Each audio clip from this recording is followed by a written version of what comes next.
Hello students, welcome back to Hindi mirror channel. सभी students का Hindi mirror पर फिर से स्वागत है। चलिए हम शुरू करते हैं आपके 65 से आगे के क्वेश्चंस जो हमने आपको करा दिए हैं।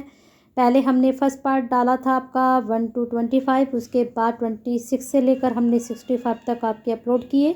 अब 65 से आगे के क्वेश्चंस हम लेकर आए हैं। और बता दें कि ये जो सॉल्विंग पेपर है ये आपका जो भगवत गीता वाला पेपर है, को करिकुलम का पेपर, वो हम लेकर आए हैं। और यहाँ पर बीएससी बीकॉम वाले जो स्टूडेंट्स हैं वो अपना ऑलरेडी देख सकते हैं और बीए का पेपर भी वो देखें। मेरा मानना है कि बीए वाले बीएससी बीकॉम का ज़रूर देखें और बीएससी बीकॉम वाले बीए की सॉल्विंग ज़रूर देखें। 200 क्वेश्चंस की सॉल्विंग आपके पास है और 200 में से डेफिनेटली 40 नंबर आप आराम से लेकर जाएंगे। अगर आप ये 2 बुकलेट के भी आंसर तैयार करके जाते हैं तो आपको को करिकुलम में पास होने से कोई नहीं रोक सकता, है ना। चलते हैं 66 क्वेश्चन पर। श्रीमद्भगवत भागवत का 12वां अध्याय। एक चीज़ पहले और बता दूं, कुछ क्वेश्चंस हम वैसे कोशिश करते हैं कि सभी क्वेश्चंस के आंसर आप तक ऑथेंटिक पहुंचाएं, बिल्कुल सही पहुंचाएं। लेकिन तब भी आपको लगता है कि जो आंसर हमने बताया है वह आंसर सही नहीं है तो आप कमेंट बॉक्स में इसको हमसे डिस्कस कर सकते हैं और हमें बता सकते हैं कि इसका आंसर ये जाएगा। तो अब इसका आंसर जो है श्रीमद् भगवत गीता का 12वां जो अध्याय है वह है भक्ति योग। ठीक है, चलते हैं आगे और यहाँ थोड़ा सा आपसे डिस्कस कर लेते हैं। जितने भी अध्याय हैं आपके 1 से लेकर 18 अध्याय, उन सब के आपको नाम पता होने चाहिए। तो आपको 1 से 18 के सभी अध्याय के नाम, ठीक है, और ऐसे भी आपको याद करना है कि फर्स्ट अध्याय का क्या नाम है, सेकंड अध्याय का क्या नाम है, या फिर इस तरह से कि ध्यान योग कौन सा अध्याय है।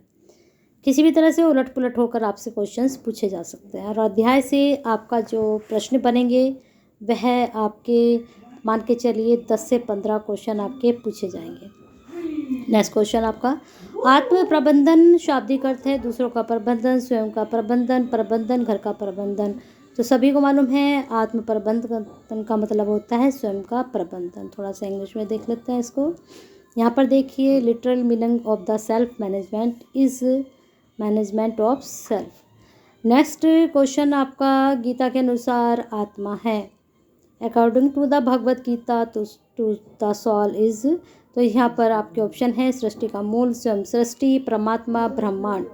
तो 68 का अगर आप आंसर लगाएंगे, गीता के अनुसार आत्मा क्या है, सृष्टि का मूल है या फिर स्वयं सृष्टि है या ब्रह्मांड है, तो परमात्मा है, आत्मा परमात्मा। चलते हैं आगे 69। मन बुद्धि चित्त अहंकार से हटाकर एकाग्र करना ही कहलाता है।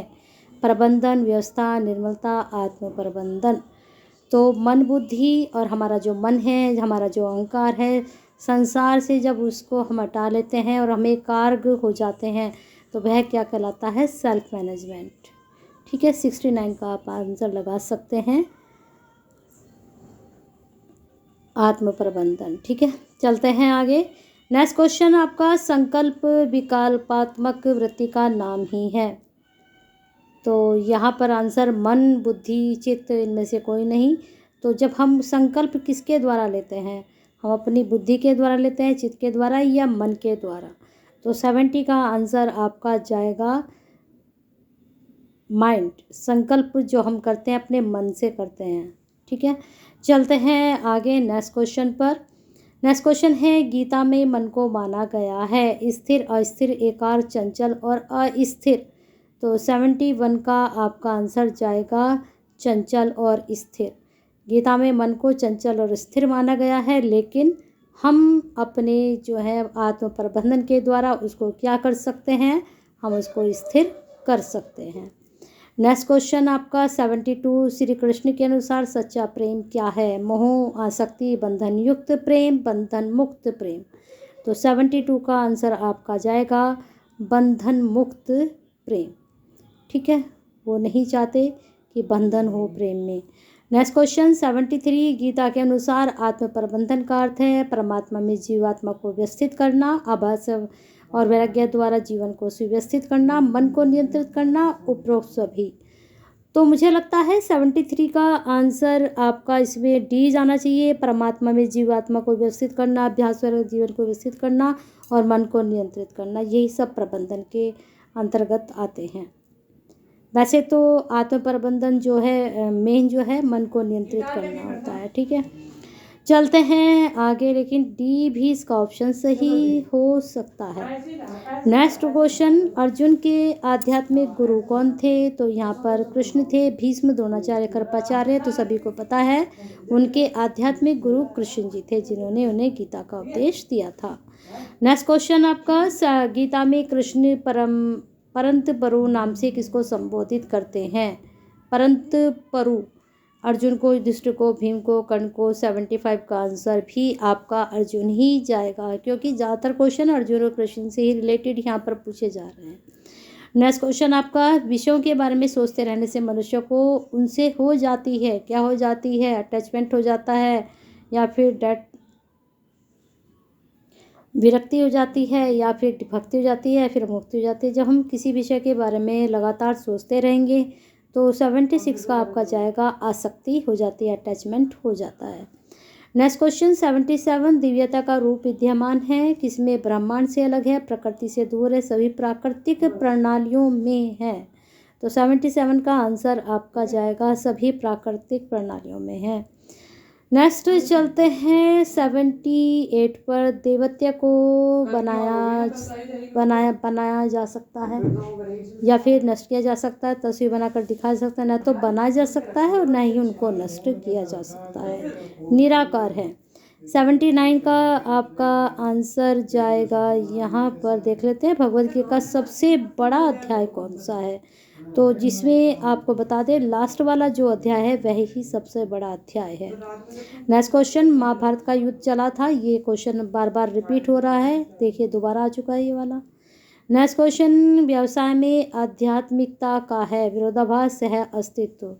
तो दोनों ही चीज़ें आपको देखने को मिलती हैं व्यवसाय में अपने।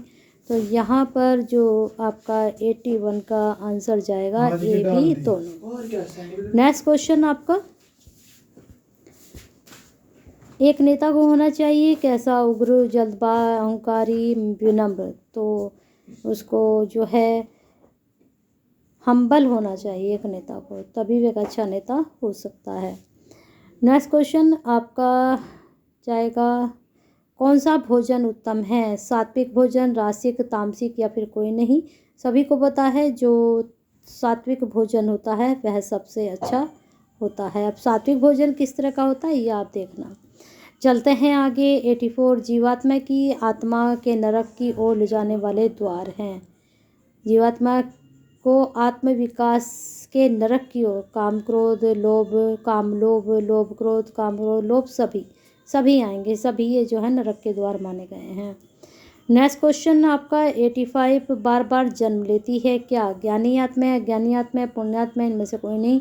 तो जो ज्ञानी आत्माएं होती हैं वो बार बार जन्म लेती हैं, क्योंकि जिसको ज्ञान हो चुका वह मोक्ष की प्राप्ति के लिए जाएंगे। नेक्स्ट क्वेश्चन आपका 86, गीतानुसार कौन सी अग्नि सभी कर्मों को आत्मसात करती है? यथाग्नि, क्रोधाग्नि, ज्ञानाग्नि, इनमें से कोई नहीं? तो कौन सी अग्नि सभी कर्मों को जला देती है गीता के अनुसार? तो जो हमारी क्रोध अग्नि होती है वह हमारे सारे कर्म को नष्ट कर देती है। चलते हैं आगे नेक्स्ट क्वेश्चन पर, आपके थोड़ा यहाँ पर ये आत्मसात करती है, तो इसमें आंसर आपका ज्ञान अग्नि जाएगा। कौन सी अग्नि सभी कर्मों को आत्मसात करती है? तो इसमें आंसर आपका जाएगा ज्ञान अग्नि, ये नहीं जाएगा, ठीक है, सी जाएगा इसका आंसर। चलते हैं आगे 87, रजोगुण से उत्पन्न क्रोध के कर्म मनुष्य करता है, अच्छे कर्म, प्रेम, पाप कर्म, धर्म कर्म? तो वह क्या करता है? पाप कर्म करता है, जो रजोगुण से उत्पन्न क्रोध के कारण होते हैं। नेक्स्ट क्वेश्चन आपका 88, सभी धर्मों को छोड़कर मेरे शरण में आओ यह कहा गया है? सभी को पता है, बताइए जल्दी से कमेंट बॉक्स में किसके द्वारा कहा गया है। 89, गीता के अनुसार किस व्यक्ति को सुख नहीं मिलता है? वीर को, शांत को, सुखी को? जो शांत होते हैं उन्हें सुख नहीं मिलता है। चलते हैं आगे 90, क्योंकि वो कभी सेटिस्फाई नहीं हो पाते हैं। नेक्स्ट क्वेश्चन, गीता में उल्लेखित धनंजय कौन है? 90 का आंसर कृष्ण, अर्जुन, संजय, धृतराष्ट्र, तो धनंजय भी अर्जुन को ही कहा गया है। 91 अर्जुन के धनुष का नाम क्या था? बहुत इजी आंसर है, जल्दी से कमेंट बॉक्स में बता दीजिए। नेक्स्ट, गीता कौन सा शास्त्र है?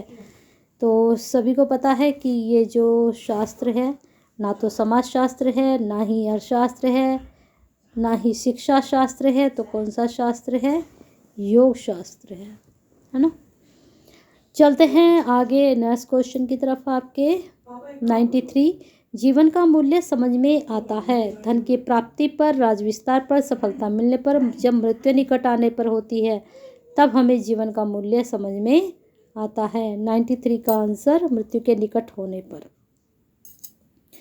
नेक्स्ट क्वेश्चन आपका,